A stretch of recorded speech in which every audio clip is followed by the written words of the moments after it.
Bien, chicos, para darle continuidad, solo es la última parte, no era tan extensa, así que no va a haber problema. Vamos a hablar de Eurípides. Eurípides en realidad no fue un filósofo, fue más bien un poeta, tal y como dice que un poeta trágico griego, hacía tragedias, escenas, y fue influenciado bastante por la filosofía, entonces tienes que pensar que ahora sus tragedias tenían bastante influjo filosófico.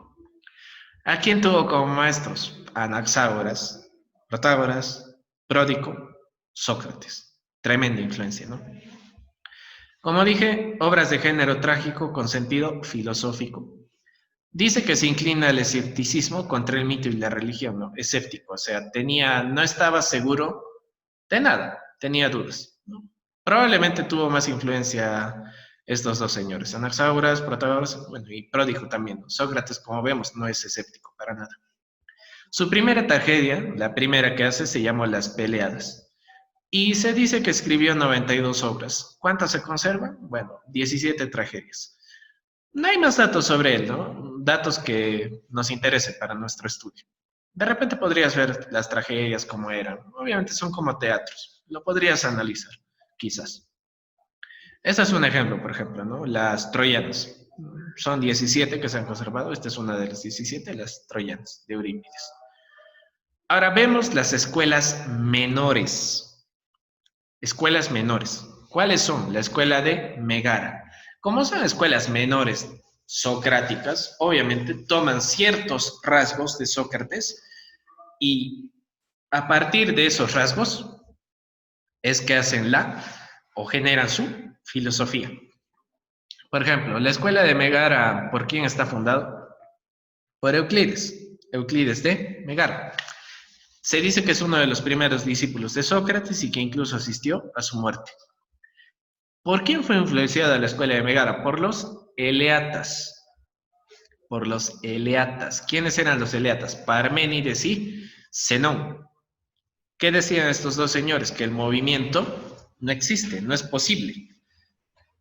Ahora, aparte, los eleatas también hablaban del famoso uno. Entonces, juntan, ¿no? Como hay influencia socrática, después dicen, entonces, ¿Sócrates cree en el bien? Sí. Entonces, para nosotros, el uno es el bien. El arge, el principio es el bien. Entonces, por tanto, negaban la existencia de un principio contrario al bien. ¿Por qué? Era lógico pensar. Si el uno es bien, si el uno es el bien, y como son eleatas, como son influencia de Parménides, ¿qué dices? Heráclito decía que el uno eran varias cosas y que esas varias cosas eran el uno. Pero Parménides decía, no existen varios, o sea, no hay diversidad, solo hay uno, solo hay una cosa. Entonces, como solo hay una cosa, no existe algo contrario al bien. Si para la escuela de Megara, para Euclides de Megara, el uno es el bien, para él no existe algo contrario, porque si existiera algo contrario, dejaría de ser uno. Esa es su lógica, ¿no? Usaban, al igual que ya hemos visto sobre todo en los argumentos de Zenón, la reducción a lo absurdo, ¿no?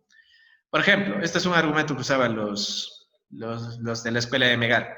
Un grano de trigo no hace montón. Un grano. Si agregas dos, tampoco hace montón. Entonces se preguntaban, ¿y cuándo empieza a ser montón? ¿Ves? Diodoro Cronos, que también era de la escuela de Megara, decía, lo que no has perdido, sin ofender, no te ofendes, por favor. Lo que no has perdido aún lo tienes. Entonces, últimamente has perdido cuernos, ¿no? Entonces los tienes. Ojo, es solo una frase, no estoy haciendo alusiones personales. Otra, decía Diodoro Cronos, lo que no puede convertir, lo posible no puede convertirse en imposible.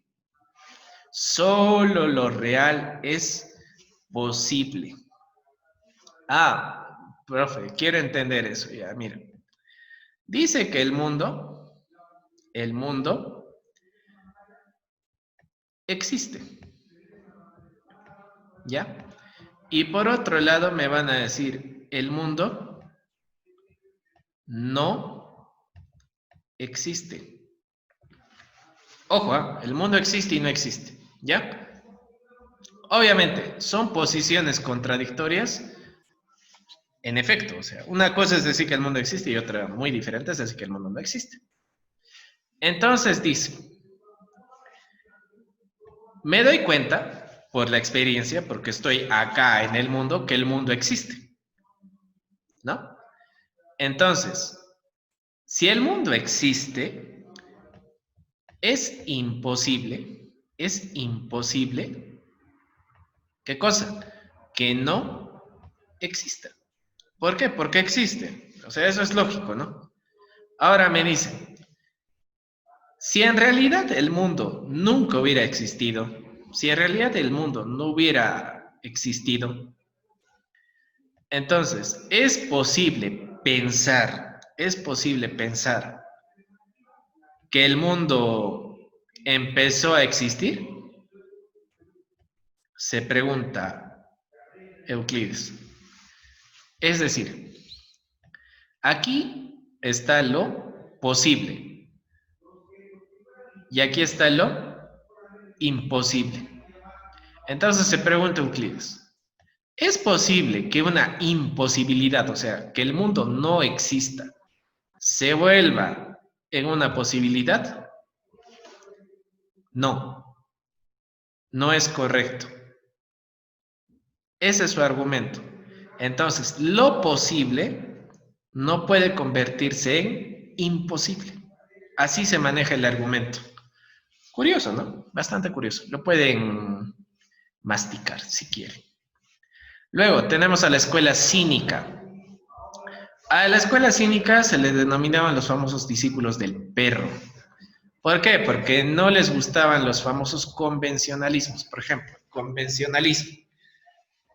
Un convencionalismo sería que la gente está acostumbrada a saludar con un beso en la mejilla. Eso es un convencionalismo. Para un cínico, por ejemplo, pues eso no le afecta, ¿no? Si yo quiero, a mí me da la gana, no te saludo con un beso en la mejilla, ¿no? Te puedo dar un pico y no hay problema. Obviamente, por eso se le llama cinismo, ¿no? Oye, no seas cínico, o sea, haz lo que, haz lo que la gente convencionalmente hace, o sea, no seas cínico, no te salgas de los límites. Por eso se atribuyen, ¿no? esas frases. ¿Quién lo funda? El famoso Antístenes, que dice que enseñaba en un gimnasio que se llamaba Sinosargos. Fue Antístenes, fue discípulo de Gorgias y luego seguidor de Sócrates. Dice que en parte, o sea, como Sócrates decía, a mí no me interesan los bienes materiales, ¿no? Y que de alguna manera Sócrates era una persona autosuficiente. Dice que esas características de Sócrates para Antístenes y la escuela cínica se volvió un fin, se volvió el objetivo de dicha escuela.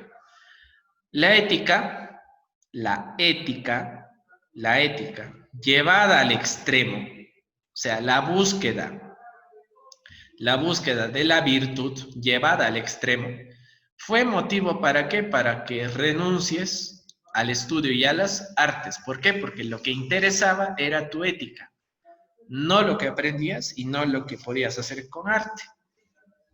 Entonces, para ellos, ¿qué es la virtud?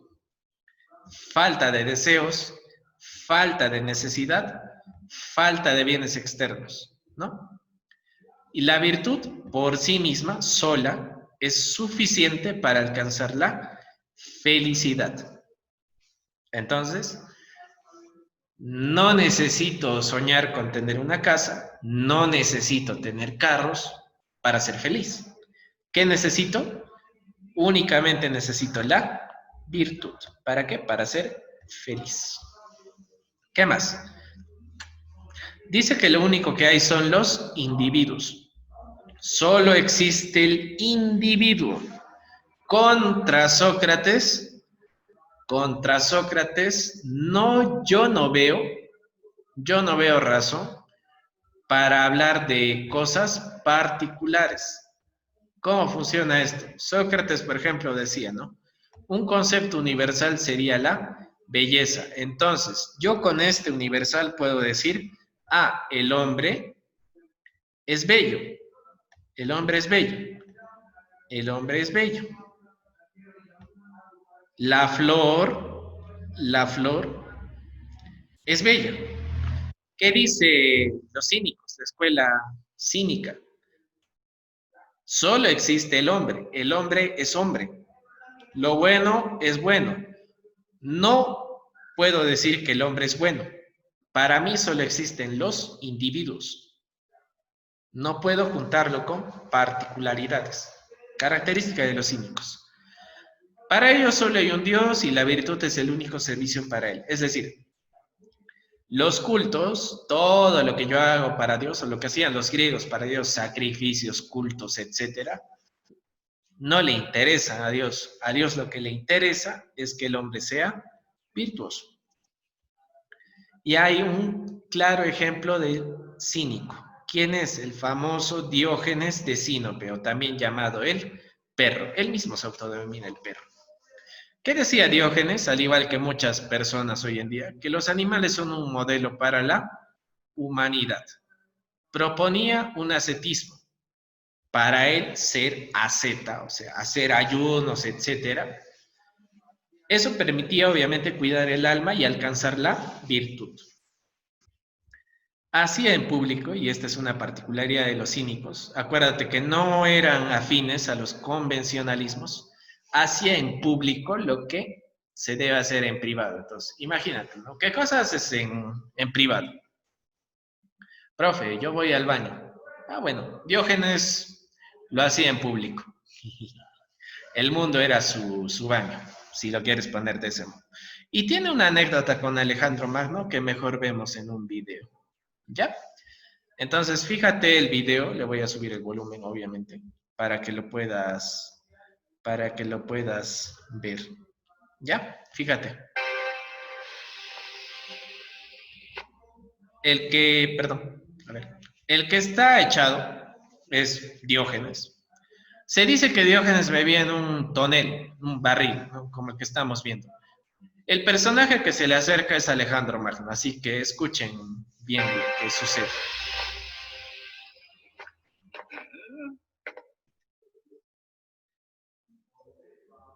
Escucha, ¿qué quieres? Tú eres quien hizo que Sócrates enloqueciera, ¿verdad? Antes de contestar una pregunta, uno debe saber con quién está hablando. Estás hablando con el gran rey Alexander. Tú eres el rey y yo soy el perro Diógenes. No sea insolente y cuide sus palabras cuando se dirija al rey. ¿Cuidar mis palabras? Dime, soldado, ¿tu rey será un buen hombre o todo lo contrario? Por supuesto que es un buen hombre.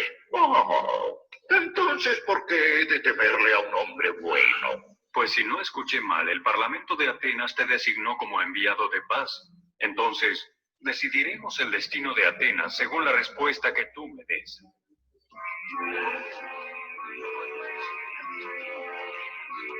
No estoy seguro.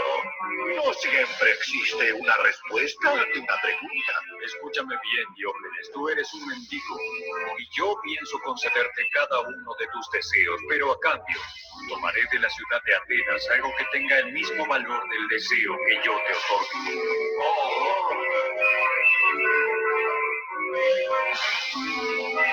Así que dime ahora qué es lo que deseas, Diógenes. ¿Lo que deseo? Bueno, gran rey, ¿podrías apartarte de ahí? Así podré disfrutar de los rayos del sol.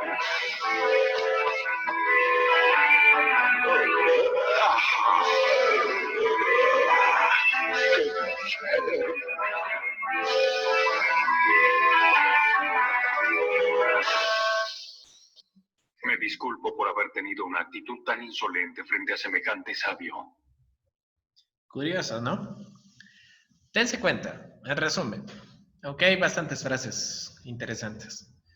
Alejandro Magno, con todo su poder, dinero, lo que sea, se acerca a Diógenes que vive en un tonel, que podríamos considerar que era un pobre, Y le dice, ¿no?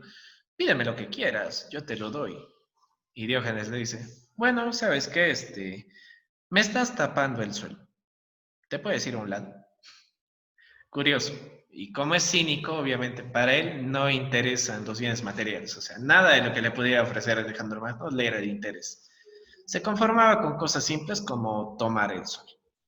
Ese es Diógenes, conózcanlo. Finalmente, la escuela cirenaica. ¿Quién lo funda? Aristipo de Cirene. Era conocedor de las doctrinas de Protágoras y Sócrates. Él decía que la sensación consiste en el movimiento. Entonces, si yo siento es debido al movimiento. Si el movimiento es suave, entonces mi sensación es agradable. Si el movimiento es brusco, mi sensación es penosa. Y si no hay movimiento, no siento ni placer ni dolor. Entonces, el movimiento brusco no representa un fin ético. Si la sensación es brusca, no es ética. No es algo que yo deba imitar, no es ético. El placer, entonces, si es agradable, o sea, si mi sensación es agradable, si me agrada, si me gusta, si no es brusca, ese placer, entonces sí es un fin ético. Y por tanto, para un cirenaico, termina siendo la finalidad de la vida. Ahora, cosa curiosa, como hablamos de sensaciones, el placer del cuerpo, o sea, el más sensible, porque tú sientes más en el cuerpo las sensaciones, es, por así decirlo, en jerarquía mayor que el intelectual. Para un cirenaico importa más el placer corporal. Sin embargo, parece contradictorio. El sabio debe evitar excesos que lo lleven a sufrir o ser castigado por el Estado. Siempre esta alusión al Estado, ¿no? Y si el placer te esclaviza, obviamente vas a sufrir dolor. Date cuenta, este sería uno de los primeros acercamientos a lo que posteriormente sería el hedonismo, ¿no? El hedonismo, o sea, la búsqueda del placer. El placer es la felicidad. Sería un acercamiento ya a lo que sería después el hedonismo. ¿Quiénes fueron discípulos de la escuela cirenaica y que curiosamente contradijeron bastante a lo que planteó Aristipo? Teodoro el Ateo, que dice que no se necesita la amistad, que uno mismo basta, y que según él es lícito robar si la ocasión se presenta, ¿no? Por ejemplo, estás en el colegio, obviamente no vas a estar por cuarentena, jaja. Estás en el colegio, ves una billetera en la mesa y no sé, me da la gana de tomarla, porque nadie me ve, puedo tomarla y lo hago. Según Teodoro, eso no es malo, es lícito, lo puedes hacer. Egesias, ¿qué decía? Según Egesias es imposible alcanzar la felicidad, ¿no? Ese pensamiento, porque él decía, ¿no? El hombre nunca va a alcanzar la felicidad, o sea, un total fatalismo en su pensamiento, que provocó bastantes suicidios. ¿Quién relata esos suicidios, por ejemplo? Lo relata Cicerón, me parece, posteriormente, ¿no? En Roma hubo varios suicidios a causa del pensamiento de Egesias. Y finalmente, Aniceris. ¿Qué decía Aniceris? Que la familia es importante y también los amigos. Como vemos, hay una total contradicción entre los tres. Bien, entonces chicos, creo que con esta parte ya acabamos todo lo que viene a ser escuelas socráticas menores y bueno, algunos puntos extra. Entonces ya nos vemos la siguiente semana ya para tocar lo que sería Platón, Aristóteles y todo lo que vendría a ser el helenismo o también llamado la decadencia. ¿Ya? Entonces chicos, nos vemos la siguiente semana, repasen bastante y cuídense.